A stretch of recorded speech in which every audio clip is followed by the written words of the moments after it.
Hey, welcome back to the only podcast that's never the same, 2 episodes in a row. And I'm Travis, of course, as always, but this time Jen isn't with me. She's on her way into a secret thing that's going to happen in the next episode. Y'all are going to want to stay tuned for that. But I am joined by an amazing creator. I'm super excited to have Trisha Hershberger here. How are you doing today, Trisha? You know what, Travis? I'm doing better now that I get to be here chatting with you. That's right. Thank you for having me. We're going to have so much fun today. We're going to talk about all the things. All the things. But if you are the first-time listener or viewer, we welcome you as we like to talk a lot about YouTuber-y things, sometimes growing your channel. Sometimes we talk to full-time creators, which is what we're going to do today, talking about like what that lifestyle is like. We do all the things. So if you're new here, hit subscribe if you're on YouTube. And if you're listening to audio podcasts, just grab some popcorn, sit back, relax. We're about to tickle your ears with a bunch of fun stories. Trisha, let's start off with the thing that I'm super happy to start off with because Jen isn't here. She can't mess this up. So this is an undercover candy podcast as well. So sometimes we talk about candy here. Okay. All right. And there's a controversy here. There's 2 teams. I'm not going to bias you in either way. Okay. I just want you to know what the teams are, and then I just need you to vote for one. That's all it is. I see. That's all it is. There is only one right answer, but I'm not going to tell you which one it is. No pressure. All right. One of us on this show loves candy corn, and the other loves Cadbury cream eggs. Now, I just need to be clear. You can only choose one. If you had to, which would you choose? Which team are you on? If I had to choose one, I would choose candy corn. All right, that's the end of that episode. Ladies and gentlemen, thank you for joining us. Aww, Jen is going to kill me. The Cadbury cream eggs thing for me is a consistency thing. That's what she says. That's exactly what Jen says. Yep. Terrible. I can't wait to surprise her with a Cadbury egg later today, and she doesn't even know. All right. Anyway, now that we're past that, I know some people are cheering in the comments section. Trisha, tell us a little bit about yourself. Like, what's your background? You've been around for a long time. I know a lot about you because I've come across you on the interwebs many times. But for people who don't know, give us a little bit of your background. Sure. Well, my name's Trisha Hershberger, and I have been fortunate enough to be a full-time content creator now for, gosh, probably 12 or 13 years. I kind of lost count somewhere after 10. But my background, just in short, I got my degree in theater, in stage theater, and moved out to Los Angeles to pursue an entertainment career, but did not have all the wonderful nepotism contacts that so many people have. And so found myself doing it on my own and auditioning for everything I possibly could that, wasn't asking me to do something that I felt in my soul was horribly wrong. Sure. And eventually I kind of tripped and fell into YouTube and discovered this world where you can talk about things that you're passionate about and you can make really fun content. And if you are able to gather an audience, thus a career makes. And so that was back in like 2011 or 2012. And of course, now I'm present on all the different platforms, but I mainly talk about things that I love. So technology, video games, tabletop games, and kind of fandom entertainment. So that when I say that, that's spanning like sci-fi, fantasy, comic book stuff. And back in the day, we used to call it like geek themed content, but you can't really say that now because that stuff is all the super popular content. Right. But exactly. I feel like if you say pop culture, people think you mean the Kardashians. And so we're in this weird place that it's kind of hard to quantify. But yeah, I consider myself very fortunate that I get to talk about things I'm passionate about for a living. That feels like very dreamy because a lot of times we talk about on YouTube, especially if you want to grow immediately, is to niche down. But you have the niche that you're in is a niche. It is like geekdom or whatever you want to call it. So it is technically a niche. However, it spans so many things. I've seen you talk about video games, literally computers, like all the things you've talked about. I've literally seen you do all this stuff. And as a growth strategy on YouTube by itself, especially when you're first starting out, probably not a thing you can do anymore. But there is an instant, and I'd love to hear when that moment seemed to switch, if there was a moment that switched for you where it's like, I actually can make a living doing just everything I'm passionate about rather than just this one little thing that just, yeah, I like it, but I'd want to talk about these other things too. Yeah, it was interesting for me because I had a different start, I feel like, to most people in the YouTube scene. When I say I tripped and fell into YouTube, I went to an audition in Los Angeles that said online news host. And I was like, yeah, I don't have a broadcast journalism degree, but whatever, let's go for it, right? Sure. And I went in to this audition, and I read my news stories that I had prepared on index cards, and that was fine. It was fine. Yeah. And then they kind of said, "Oh, well, do you play video games? Do you like books? What do you read? Are you into tech at all?" And I remember leaving that audition and thinking, I don't know what that was actually for, but I think I nailed it. Like, I think I was what they were looking for. Yeah. And I ended up getting called in, and it was to work for a brand new YouTube channel being launched by Philip DeFranco, who is still obviously a major player in the space, does really great work. And so I ended up being cast as talent on an ensemble YouTube channel. Okay. And so that was where I first really kind of learned the ropes of YouTube. But it was a little interesting because back then you could still be this more broad type of channel. I mean, at one point we were kind of pitching a content strategy that was like Video Game Mondays, Anime Tuesdays, Wacky Tech Wednesdays. Like, it was really spanning a lot of different content categories. And nowadays, you're right, Travis, you can't really do that. Like, nowadays the algorithms really want you to niche down. But I think because I started my content creator journey so broad, I've really stuck to that. Really, it's kind of me bucking the algorithm a little bit if I can. But I feel like if you're going to have longevity as a creator, you can't just do one thing all the time. You'll get so sick of it. You'll run out of content ideas. You'll be creatively less fulfilled. That's my take on it, at least. And I know a lot of creators that nowadays work around that by having multiple channels and different channels to do your different types of content. I still primarily work producing content like I was then as talent for someone else's channel. I still produce a lot of content for other channels and specifically other brands' channels in addition to my own. So that kind of helps with the creative need to want to spread your wings a bit more and cover more types of things. Yeah, we had Justin Moore on a couple of weeks ago, and he talked a lot about brand deals and stuff. And you work with a lot of brands. It also feels like you've branded yourself. So when we talk about niche, you do talk about the geekdom niche, but in a lot of ways, you are kind of the niche, the brand that people are connecting with. So while it's cool to hear you talk about Star Wars or whatever, they come for your take specifically because, as you've said, you started from the get-go kind of wide and just kind of kept it. So that became a brand in and of itself. How do you do that if you were to tell someone, all the mistakes you made along the way and then all the things you've learned along the way? What would you tell a new person who wants to try? I know it's hard now, but if you knew then what you know now, what would you say? I would say don't feel the pressure to fake it. Like, if there's something that you think like, oh, I should really know more about this one particular thing than you do. Like, for me, kind of I make fandom content, right? But one of my big nerd blind spots is anime. And I remember very early in my career thinking, I need to pretend I know everything about anime, and I'm going to do a crash course and watch all this stuff and, try to be able, like, I need to be the expert on everything. And I would say you don't need to be the expert on everything.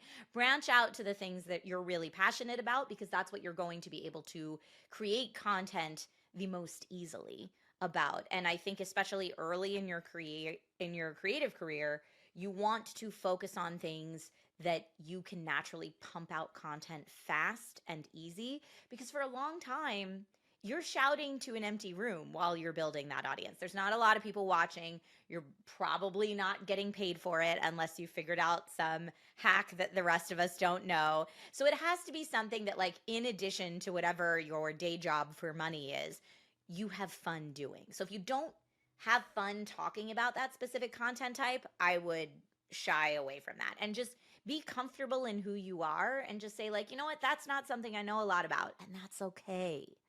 Like, don't feel the need to be perfect at everything right away. I love that. That's such great advice, because I think there is that pressure that creators put on themselves. We talk to when we have people email in, we have a lot of people who are just starting out, and they'll see someone like you who's been doing it for a while, makes it look easy. Let's just put it out there. You make it look very easy. kind of you to say. So this is the thing. Like, I'm really good at off the cuff stuff. Like, I can do unscripted stuff all day long and make it look good. I swear to beans, if you put a script in front of me, I'm a bumbling idiot. I can't read any of it. I can't remember what I'm supposed to say now. I can't do it. The skills are not all the same, right? So when you're that good at it, and it makes it look easy, that you'll have creators come in and like, oh, that's easy, I can do that, and then they try to do it, and it's like, oh my gosh, that's a lot harder. I don't understand. Why don't I get these views? Why am I not getting all these brands reaching out to me? But speaking of brands, I do kind of want to understand, like, what is the current workflow for you when a brand comes in? So recent, like I said, 2 episodes ago, I think it was 2, we had Justin here, and he talked a lot about the kind of negotiations and stuff. But I'm curious, as from the creator side itself, because he's like a coach for creators to get brands. But you're the actual creator, and you have the company, and you now are the brands are coming to you. Talk us through. You don't have to give us numbers, but like talk us through what that process looks like and what you keep in mind whenever you're negotiating. So the first thing that I think about when a brand comes to me is this a brand fit? Is this something I would create content on regardless of if there was any brand affiliation? Like, would I just like to make this content? And if the answer is no, then usually it's a polite decline right there to save everybody time.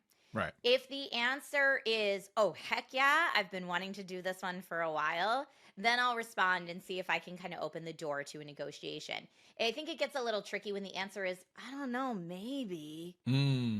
Because then it's really an inquiry for more information. Do you have other product videos? Would you be comfortable sending me a sample to check out before we agree to a partnership? I'm happy to send you the sample back, but I don't want to endorse something that I don't actually believe in. So I think the first step of that is, do I actually like and would I actually use this product? Right. And so once you've kind of gotten past that hurdle, then the second hurdle for me is, do I think this marketing agency or brand or whoever's doing outreach seems reasonable to work with? Because sometimes I love the product and the marketing agency is a nightmare. Yeah. And if I feel like this whole brand deal is going to be 100+ emails back and forth, which I'm not exaggerating, some of them really are, and they want to micromanage every step of my creative process, it's simply not worth it to me. No amount that they're going to pay me, it will compensate me for the amount of time and stress that brand deal will take, even if I love the product. Right. Yeah. Like sometimes that's just the reality of it. I'm like, look, I'd rather buy your product myself and make a video on it just for me and not deal with your nightmare. Literally have done that. Yes, exactly. Yeah. So is it a brand fit? Do I actually like it? Step 1. Step 2, do I think these people are people I want to work with for the next month or two? Because sometimes brand deals can span month, 2 months. I've even done some that are 3 or 4 months. And just like you have to like being in an office with someone, like, is this someone I want in my inbox all the time? Right. Once you've gotten over those 2 hurdles, then I'll get to the point where I'll say, okay, here's what I think I could produce your content for. And realistically, let me know which distribution platforms you're looking for. I'll put together a package for you. And usually I put together 3 different packages, like kind of the budget tier, the mid-range, and the premium package, and see what they're comfortable moving forward with. We'll get some kind of contract or agreement in place, and then we'll begin the production process and the post-production process. And then there's usually 1 or 2 rounds of revisions that I offer the brand at that point before we decide on a posting date. Now that's kind of the, overall broad steps of it, but there are, like I said, there's some brands that they want you to do everything their way, and it changes based on who it is. But generally, if a brand or a marketing agency is very collaborative when they work together, then that's someone I'd like to work with again in the future. So it's funny, sometimes the marketing agency, I know they're a great marketing agency to work with, and they'll come to me with a brand I may not have considered before, but because they're so lovely to work with and they're open to my creative ideas, then we can maybe make it happen. Yeah, I've had that same situation where I'm like, I really don't, I'm ambivalent, but then I've worked with exactly that. And it's like, okay, fine. It's fine. I'll do it. Let's talk a little bit about the industry that you're in. And I have to ask, because originally this was going to be like more you and Jen talking about women in creation. And I think there needs to be a lot more talked about women creators, because I think you guys have unique obstacles that a lot of guys don't. So I want to talk specifically about that for you, because you're in a male dominated niche. Let's just call it for what it is. And you're a female in it. Now, that could be an advantage or a disadvantage, and I would love to hear which you think it is. Is it an advantage because you have a unique voice amongst all the other guys, or is it a disadvantage because literally it's the guys club and you have to try to fit in? I don't think it's a one or the other issue. I think it's All a right. little of column A and a little of column B for exactly the reasons you said, right? You're naturally going to stand out as something different for better or for worse. There are some Mm, people that are looking specifically for different, and there's some people that are very adverse to different. okay. And I think a lot of people naturally, not even maliciously, of course, there's some malicious people out there, but everybody has trolls, right? Of But course. I think that a lot of people, not intended maliciously, think that's not what I was expecting to see. Something must be wrong here, just in their subconscious. And whether Interesting. that's a look or a gender or an age or a personality type, whatever it is that's other than what they were expecting to see, I do feel like people try to figure out what's wrong here. And in the Mm, what's wrong here is when you start to see the questioning of like, this person doesn't actually know what they're talking about, or they were just hired for reasons X, Y, and Z, or right. like people are a lot more critical when something is not what they expected to see, which I think is a Hmm. very natural human response. And so I think in a lot of ways, if you are other than what people are expecting to see, you have more work to do in order to prove yourself, which was very present early on in my career. Like I said, a lot of that pressure, I felt like I have to be an expert at everything, I think was in part a response to that because I knew that everyone's first impression was that somehow I was being inauthentic, which I had only even gotten the job like nerding out about things that I actually liked. So it was really Right. like as Right. someone that was trained in acting, this was the most authentic I had ever been on The camera, being irony. able to talk about books I like and movies I like and games I like. And so it was a bit of a trial by fire period for me as a creator and as a performer to encounter that so early. And then I was very lucky in that I had built up a community that even if someone new had come in, someone else in the community would say, "Oh, you clearly haven't seen the past 5 years of her work." Right. Right. But now, with the change from social media to algorithmic media, Mm, that problem is present all over again, all interesting. the time. And I really feel for creators that are coming up right now. It's part of the reason that as a creator, I kind of shy away from TikTok and a lot of short form video Interesting. because every video is being shown to not my community. Mm-hmm. And so with every release, I am encountering all over again, Wow. this stupid woman doesn't know anything about X, Y, and Z all over again. It feels like the first year of my career. It feels like 13 Wow. years ago, all over again with every video release. And it's honestly, from a mental health perspective, it is just exhausting. Yeah. So, hats off to the creators that do algorithmic media Wow. all the time. I yearn for the days where it's your followers and the community you've built up that see your content.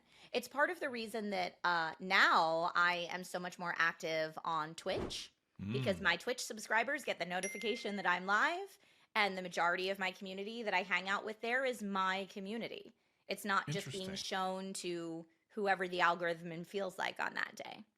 But it's a different landscape now than it used to be in terms of how you might build up a community, right? That's such a really interesting take on that. I had never really, I had heard recently, because I don't really dabble in short form, that short form audiences tend to be more quote toxic than other forms. But I didn't consider in what you were just describing what that would be like if you're constantly. I mean, for the most part on YouTube, you're always being shown to a new audience. But to your point, Twitch, the plus about Twitch is that you generally can make a community and they kind of stick with you, and it's that thing. The minus is the discoverability isn't quite as good as YouTube, but the minus from the discoverability point is literally what you just described. So it's very interesting. I love how you put that. So, was there a point, or is there a point, where you just stopped looking at comments other Yes. than Twitch? Okay, so let's talk about the line. I mean, I think it's funny. We got a comment today on one of the old podcasts talking about the negative parts of going full time. So we can actually talk about that here because everyone always talks the positives. Oh, you got you're your own boss, blah blah. By the way, you're your own boss is also your negative. It's not just your positive; it's also your negative. But I would love to hear about these things. Like, what are the things that you didn't know, or a lot of new creators don't know that are the not so great things about going full time? Because there are some not so great things about going full time. Yeah, which can well, I include mean, privacy, by the way. I want you to talk about everything. Everything sure. you do. Whether you are full-time or even a part-time creator, you have to deal with the comments, the positive, the negative, and everything in between. Sometimes they're just strange, sometimes they don't make any sense and can leave you scratching your head for days. Like there's always that one comment that'll just get under your skin for like a Yeah. week and you're like, "What? Yeah. What even was that?" Like I'm so confused. Yeah. But to your point about, do you even look at the comments, right? If they are channels I control, then I will usually look at the comments. And I do believe that there's moderation tools there for a reason. I don't kind of subscribe to the old school mentality of like, oh, you can never ban. No, I feel like if I'm inviting you into my house and you are rude to me in my house or you are rude to other guests at my party, aka my community, I'm going to kick you out of the party. I'm sorry, you're no longer welcome here because you have behaved atrociously. Right. And I feel like it is well within the rights of my party, my house, to ask you to leave forcefully if need be, right? But I do, like you said, a lot of work with brands where I'm producing content for other brands or I'm guesting on other brand channels where I do not control the moderation tools there. And when I do that, I have learned to just not look at the comments. That And makes I've sense. also stopped working with certain brands because I do not feel like they protect their talent. Wow. When there are brands that refuse to take out things like, so, and I'm, trigger warning for anyone, but take out Go ahead. things like rape threats, death threats. If you're not willing to moderate that stuff from your Yeah. community comment section, I am no longer willing to be associated with your brand. But Good for thank you. you. My mental health is more important than that. And I have many, many clients. I'm very lucky to have many, many clients that want to work with me, so I can be choosy. I love that. I love that you're taking a stand there because so many people, and right, wrong, or indifferent, follow the money and sometimes compromise their own. I don't want to say moral standards, but we can say moral standards. I think it's really important to understand a couple things about content creation because I even have friends this has happened to. When you compromise enough, the audience will figure it out and they'll stop supporting you. And I know channels that have basically killed their own channel because they bent every way the wind blew at any moment and there was no authenticity there, and they started getting calling out and they could see the red flags starting to fly, but they just ignored them and now they don't have an audience. And it's sad to see, like, some of these people were really influential and then now it's you have to be authentic, like you were saying. You have to have your moral guidelines so that even your community knows. So that, for example, what Trisha just said before is like when people come into our community on a Twitch chat, they'll know because they'll be self-moderated. I love self-moderating. Our Yeah, community me is too. self-moderated. Shout out to Moderate the that. community heroes. Let's go.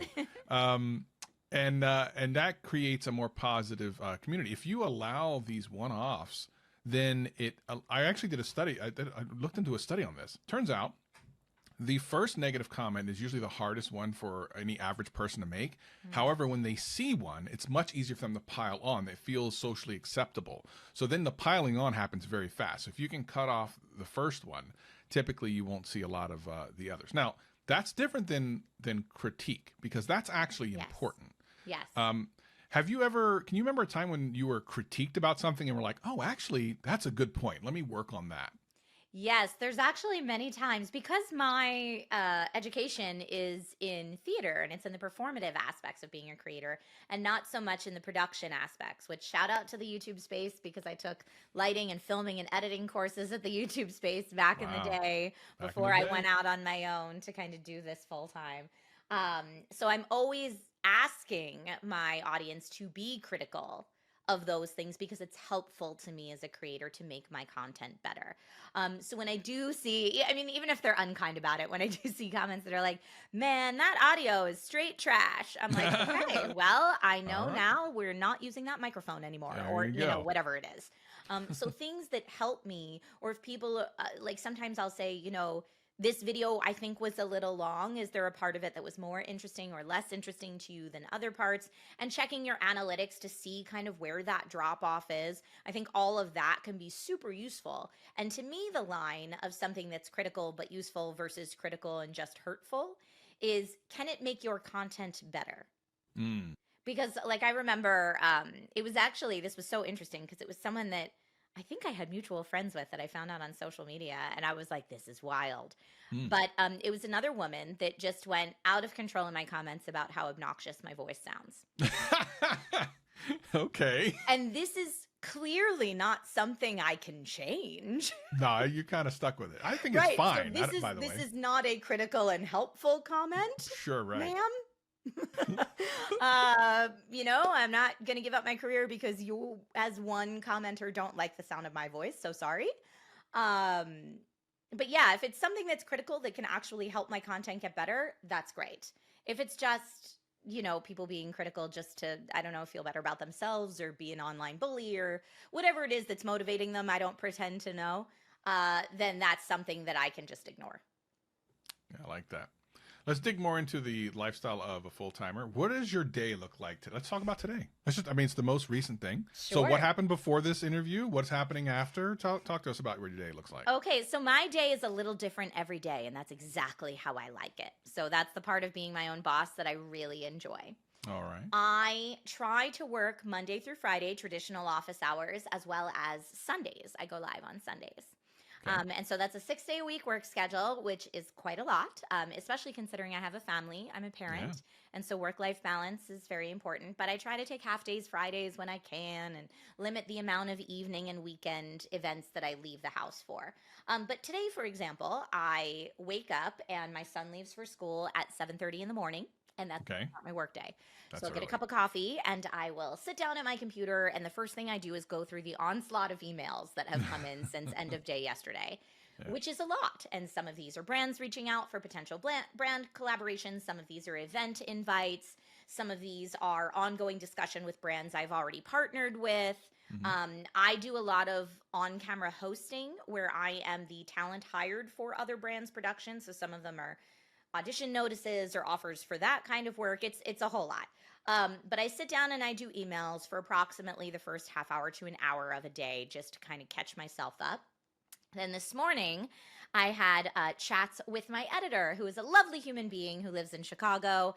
I adore her. She works for me part-time, and she had some edits ready for me to review. So we just kind of Discord chatted back and forth about some notes that I had on some of those edits, things that I'd like to see differently.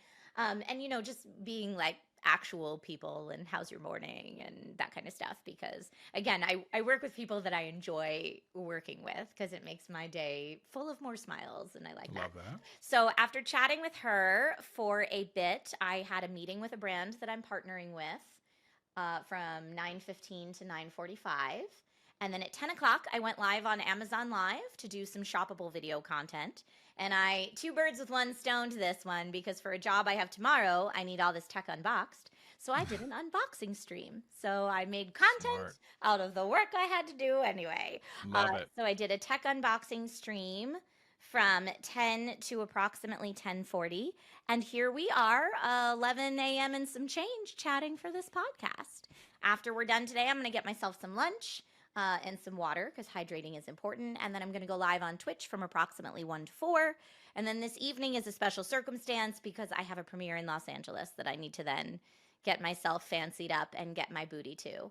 So it's going to be a long work day today, but that is an example of, what could be a typical day for me as a content creator. Wow, I love that. That's amazing. And it's a little bit of everything. You're doing all different types of thing today. So it's not like it's one, like you're not just playing a game for 17 hours and then editing that. You're doing all types of things, which I think makes your life more fulfilling in that way, Yes. but then also makes work more fulfilling. It We're gonna does. talk It also, but again, in this time of like algorithmic media niche down Yeah. to one thing, it makes that a lot harder. Yes. Because people will say like, I don't know, brands will say like, hey, we noticed you haven't done a phone review in a while. And Oh, it's like, okay, yep, yeah. you're right. That's the I reason. have not. I've been busy with other work. Um, so if you're expecting my YouTube channel to be all phone reviews, that it is not. You're definitely going to be waiting a while. Yeah, no, I feel that. We'll talk about work-life balance in a little bit because I actually do want to dig into that. I think that's really important and something that's not talked about nearly enough. But I look at like even if you're watching the YouTube video, you'll see this. It looks like you're wearing a Legend of Zelda thing on your neck, right? Yes, I wear this Okay. Triforce necklace so much. I usually joke in the summer that I'll probably have a tan mark from That would have been the next question. But no, I think it really shows that you are not just doing this because it's a job, like it's something you enjoy. So let me ask you the question. And because I remember when I was in high school and I was working at Little Caesars, they were like, "Do you still eat pizza?" I'm like, "Hell yeah," because I love pizza. So are you still playing video games in your free time? I mean, I don't even know that you have free time. When you're not streaming, do you even get a chance to play games just for fun? I don't really have a lot of free time. Right. I do play video games with my son. He just turned 8. Very nice. So sometimes in my free time with him, we'll play games, but those are generally not the games I would choose to play. I Sure. think we just rolled credits on Dogman for the Nintendo Switch. Not the Okay. game I would choose to play in my off time, but that's all right. All right. My husband and I are talking about doing a Dark Urge run on Baldur's Gate 3, but Okay. inevitably that would have to happen clearly after my son goes to bed. Seems that way. And there are many days when I put my son to bed and I have a 6 a.m. call time the next morning and I am Yikes. going right to sleep. There is no time to stay up late playing Baldur's Gate 3 as much as I would like to. Wow. So I think the times I game for fun are when I'm lucky enough to travel for work and I have a 6 hour plus flight. Hmm. Everyone dreads long flights, not me. I finally get alone time to game. I love it. What's the game you're waiting to play by yourself, not streaming, where you have to answer questions that you just want to play, you want to dig into? Oh my gosh, there are so many right now. I have the longest list. I did not get past the character creator on Dragon Age the Veilguard, Oh and I my know it's gosh. gotten mixed reviews, but I still want to check it out. I only got a few hours into Avowed, and I would love to play through all of that. Right. Life is Strange True Colors, Split Fiction just came out, and obviously that's a two-player game. It's a co-op game. You Yeah. know, the list is just on and on and on and on and on of the games I would love to finish. It's a running joke with my Twitch chat that I start games and never finish them. Now, that being said, I just finished a 200 plus hour first run of Baldur's Gate 3. It took Yeesh. me a year plus to do it because I only played while I was Twitch streaming and Right.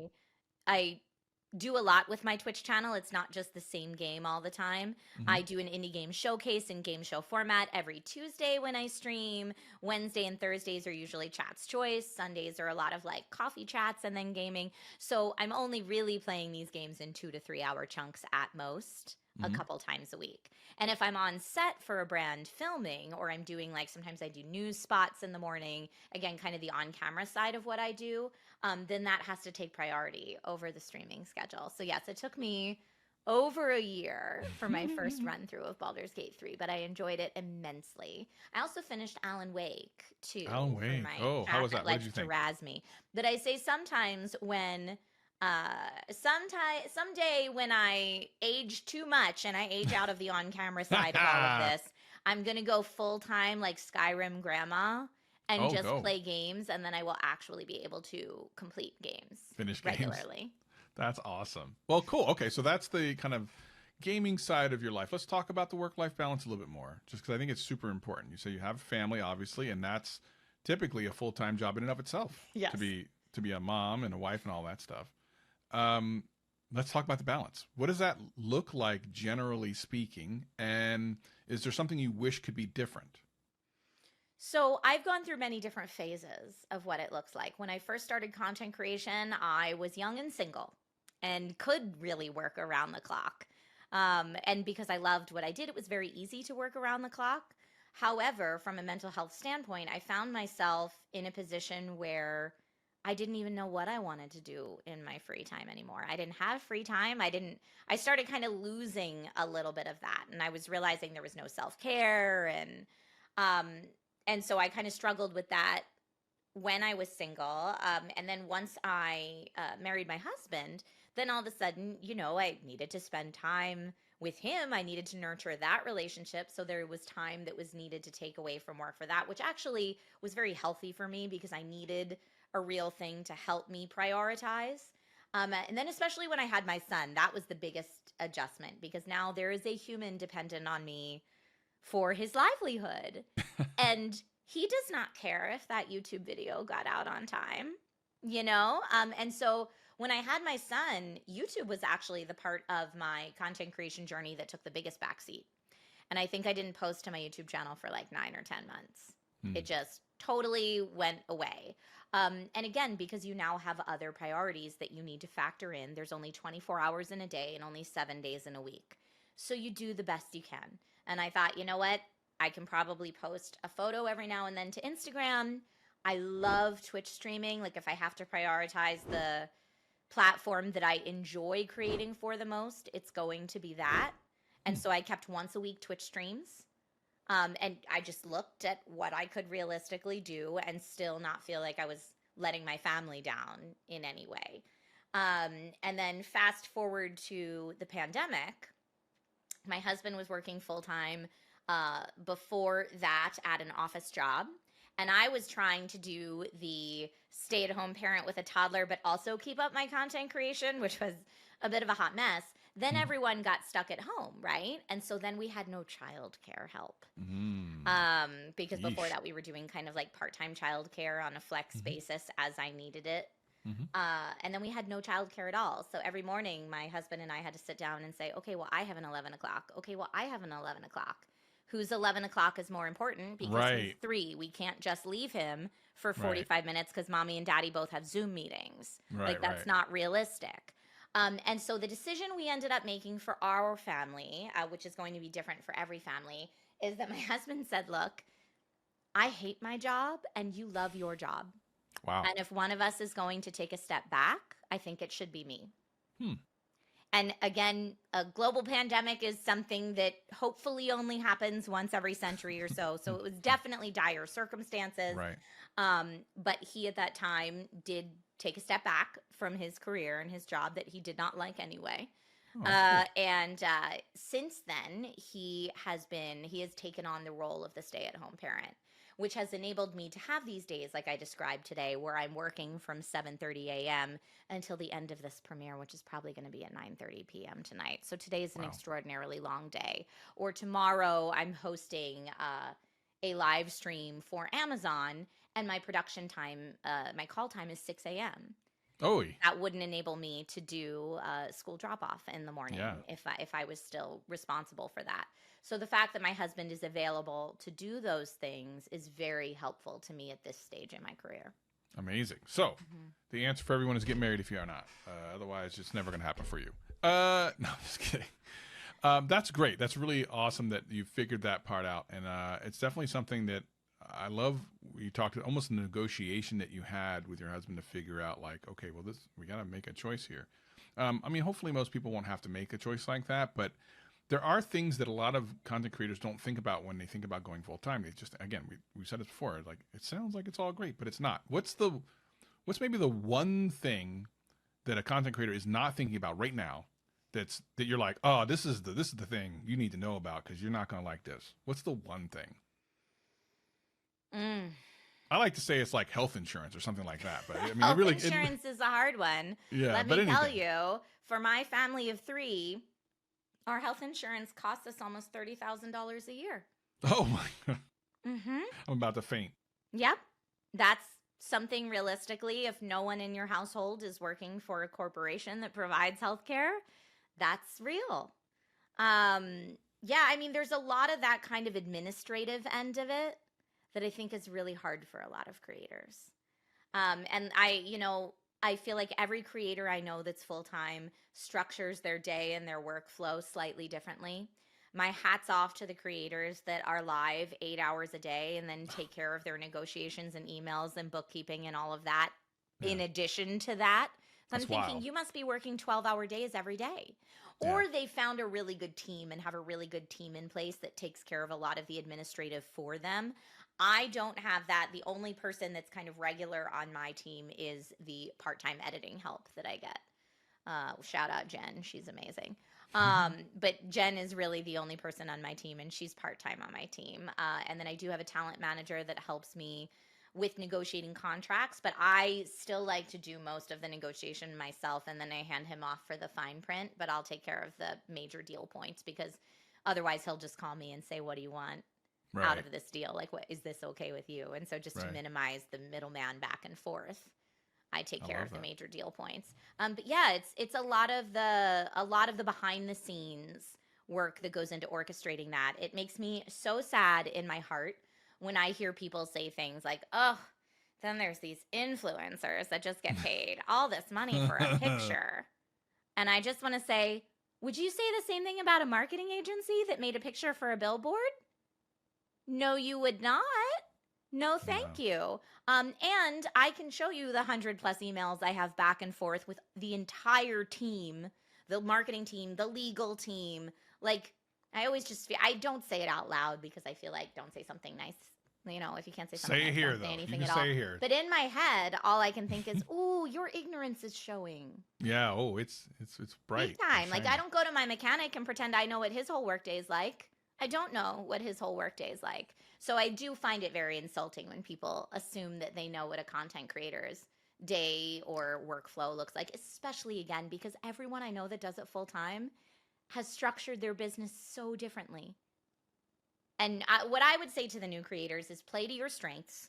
If there's a part of the process you know in particular you're very good at and you enjoy, prioritize that. And if you are in a place when you can outsource the part that you feel like maybe you're not as good at or not very efficient at.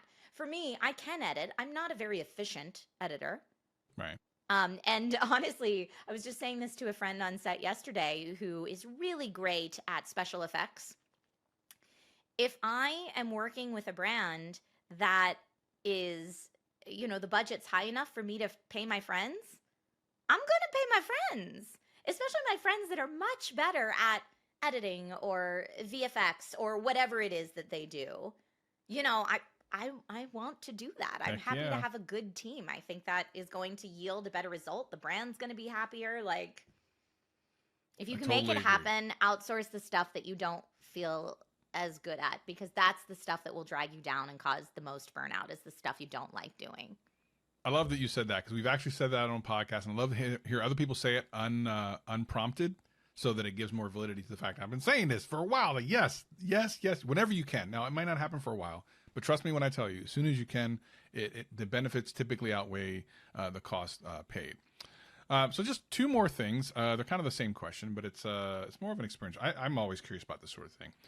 We're going to start with the weird one first. Like, what's the weirdest / maybe most uncomfortable or awkward situations happen with a viewer in person that you've experienced? Or have you had one of those weird kind of like, oh, what is going on right now?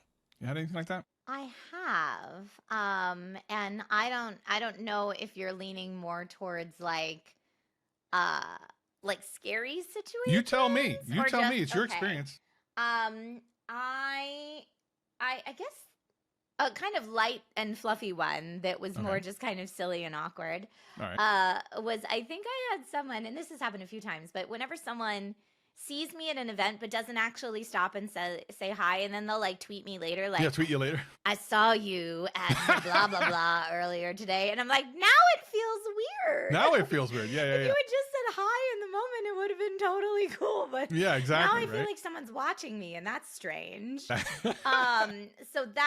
then there's also always, sometimes you'll have people that cross the line and how do you deal with that? Try to figure out your residence or something like that, and that's never cool. How do you deal with that? What do you do? I mean, if it's bad enough, you get your local authorities involved, if you need to, and just kind of contact your local authorities and let them know, like, hey, this is who I am.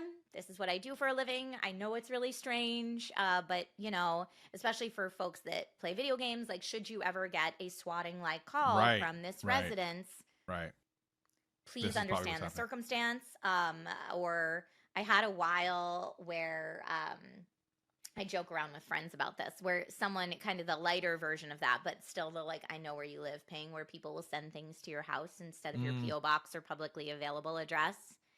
Yeah. And it's like, ooh, don't like that. No, thank you.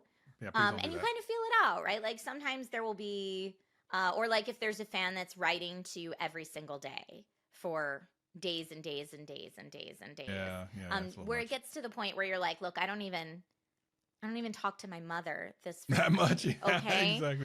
And I think you feel it out, right? Like if you can say like, hey, really appreciate the support of my content. At this point in my life, I have a hard enough time maintaining the friendships I already have, and I'm not looking to add to that. Right.